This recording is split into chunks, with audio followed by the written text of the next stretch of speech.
ഗ്യാസിൻ്റെ ബുദ്ധിമുട്ട് പൂർണ്ണമായിട്ടും ഇല്ലാതാക്കാനും അതുപോലെ ഗ്യാസ് കയറി വീർത്ത വയറ് ചുരുങ്ങി ഫ്ലാറ്റ് ആവാനും വേണ്ടി സഹായിക്കുന്ന 5 കാര്യങ്ങൾ എന്തൊക്കെയാണെന്ന് നോക്കാം.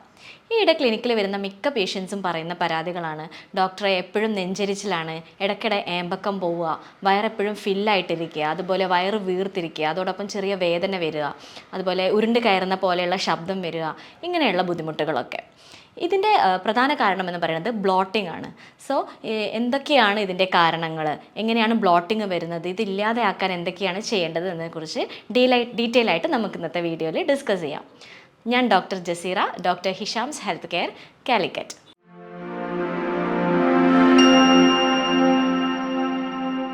രാവിലെ എഴുന്നേൽക്കുമ്പോഴോ അല്ലെങ്കിൽ ഭക്ഷണം കഴിച്ച് കുറച്ച് കഴിയുമ്പോഴേക്ക് വയറ് വീർത്ത് വരുന്ന ഒരവസ്ഥ, അതായത് വയറ്റിൽ ഗ്യാസ് കയറിയിട്ട് അക്യുമുലേറ്റ് ചെയ്യുന്ന ഒരു കണ്ടീഷനാണ്. ഇതിനാണ് നമ്മൾ ബ്ലോട്ടിംഗ് എന്ന് പറയുന്നത്. ഇതിൻ്റെ പ്രധാനപ്പെട്ട കാരണങ്ങൾ എന്തൊക്കെയാണെന്ന് നോക്കാം.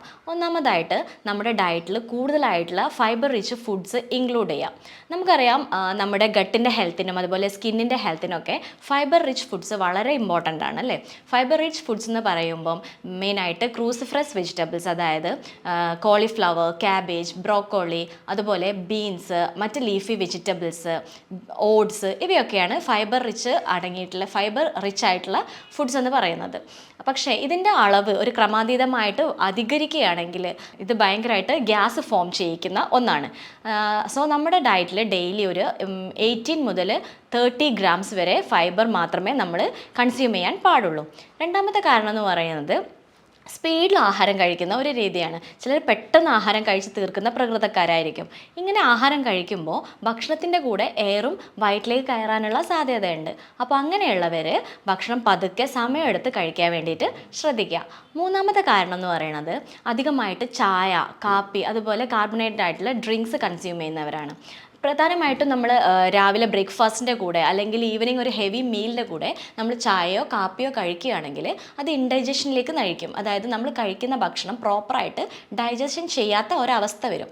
അങ്ങനെയുള്ള സമയത്ത് അവിടെ ഗ്യാസ് ഫോം ചെയ്യാനും ഇതുപോലെയുള്ള ലക്ഷണങ്ങൾ ഉണ്ടാവാനും ഒക്കെയുള്ള സാധ്യത കൂടുതലായിട്ടുണ്ട്.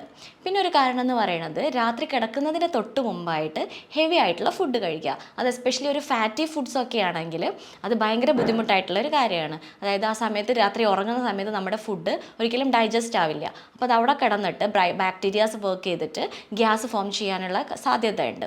സോ അങ്ങനെയുള്ളവർ കിടക്കുന്നതിന് മിനിമം 2 മണിക്കൂർ മുമ്പായിട്ട് മീൽസ് കഴിക്കാൻ ശ്രദ്ധിക്കുക. അതുപോലെ ലൈറ്റായിട്ടുള്ള ഫുഡ് കഴിക്കുക. അതോടൊപ്പം തന്നെ ഭക്ഷണത്തിൻ്റെ ഉടനെയോ തൊട്ട് മുമ്പോ ആയിട്ട് വെള്ളം കുടിക്കാതിരിക്കുക.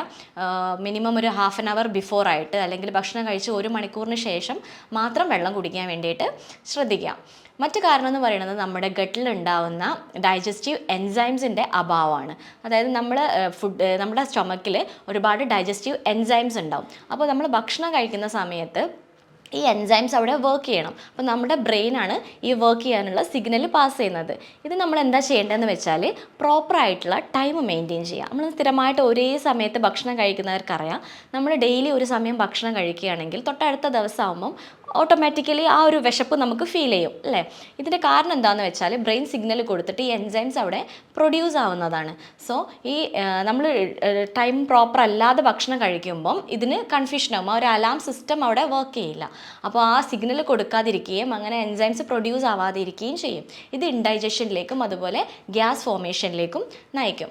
മറ്റൊരു കാരണം എന്ന് പറഞ്ഞാൽ നമ്മൾ ഗട്ടിലുള്ള ബാക്ടീരിയാസിൻ്റെ ഓവർ ഗ്രോത്ത് ആണ്. നമുക്കറിയാം, നമ്മുടെ ഗട്ടിൽ ഗുഡ് ബാക്ടീരിയാസും ഉണ്ട്, അതുപോലെ ബാഡ് ബാക്ടീരിയാസും ഉണ്ട്, അല്ലേ? ഈ ഗുഡ് ബാക്ടീരിയാസ് നമ്മുടെ ഡൈജഷന് വേണ്ടിയിട്ട് ഹെൽപ്പ് ചെയ്യുന്നവയാണ്. അപ്പോൾ നമ്മൾ സ്ട്രിക്റ്റ് ആയിട്ടുള്ള ഒരു ഹെൽത്തി ഡയറ്റ് ഫോളോ ചെയ്ത് നമ്മുടെ ഗട്ട് ഹെൽത്തി ആക്കി വെക്കുകയാണെങ്കിൽ മാത്രമേ ഉള്ളൂ ഈ ബാക്ടീരിയാസിൻ്റെ ഓവർ ഗ്രോത്തിനെ നമുക്ക് കൺട്രോൾ ചെയ്യാൻ പറ്റത്തുള്ളൂ. സോ നമ്മൾ ബാക്ടീരിയാസ് എന്താ ആക്ച്വലി ചെയ്യുന്നതെന്ന് വെച്ചാൽ നമ്മൾ ഫുഡ് കഴിക്കുമ്പം ഈ ഫുഡിനെ ബ്രേക്ക് ഡൗൺ ചെയ്യാൻ വേണ്ടിയിട്ടാണ് ഈ ബാക്ടീരിയാസ് ഹെൽപ്പ് ചെയ്യുന്നത്.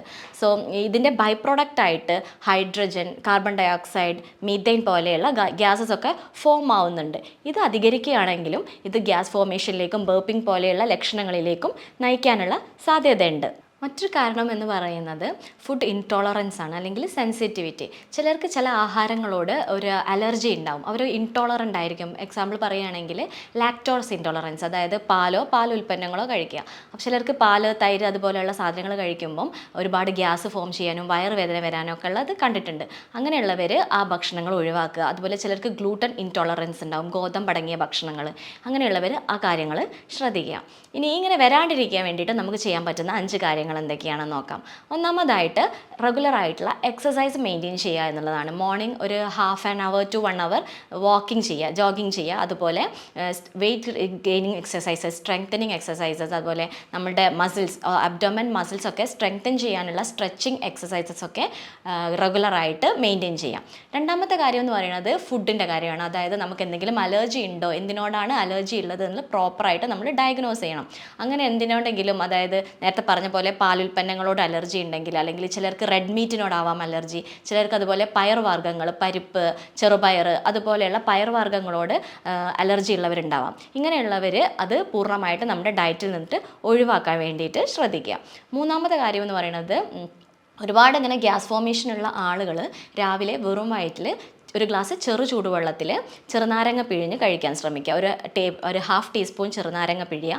അതോടൊപ്പം തന്നെ ഒരു കഷ്ണം ഇഞ്ചി ചേർക്കാം, അല്ലെങ്കിൽ ഒരു സ്വല്പം മഞ്ഞൾപ്പൊടി, അത് തന്നെ വീട്ടിൽ നമ്മൾ വാങ്ങിയിട്ട് പൊടിച്ചെടുക്കുന്ന നാച്ചുറൽ ആയിട്ടുള്ള മഞ്ഞൾപ്പൊടി മിക്സ് ചെയ്തിട്ട് രാവിലെ എന്നും വെറും വയറ്റിൽ കഴിക്കുകയാണെങ്കിൽ ഇങ്ങനെയുള്ള ഗ്യാസ് ഫോർമേഷന് കൺട്രോൾ ചെയ്യാൻ വേണ്ടിയിട്ട് സഹായിക്കും. അടുത്തതെന്ന് പറയുന്നത്, നമ്മുടെ ബ്രേക്ക്ഫാസ്റ്റിൽ കാര്യമായിട്ട് ശ്രദ്ധിക്കുക. ലഘുവായിട്ടുള്ള ആഹാരങ്ങൾ ഇൻക്ലൂഡ് ചെയ്യാൻ ശ്രദ്ധിക്കുക.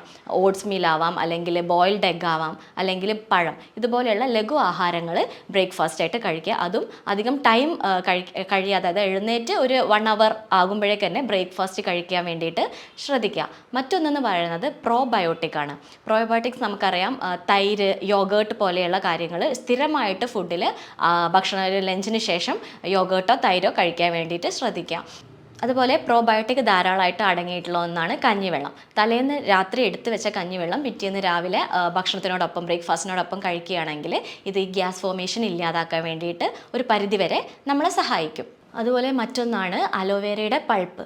അതൊക്കെ നമ്മൾ ഭക്ഷണത്തിൽ ഡെയിലി ഇൻക്ലൂഡ് ചെയ്യാൻ ശ്രമിക്കുകയാണെങ്കിൽ ഇതിൽ ധാരാളം ഗുഡ് ബാക്ടീരിയാസ് ഫോം ചെയ്യാൻ സഹായിക്കുന്ന ഘടകങ്ങളുണ്ട്.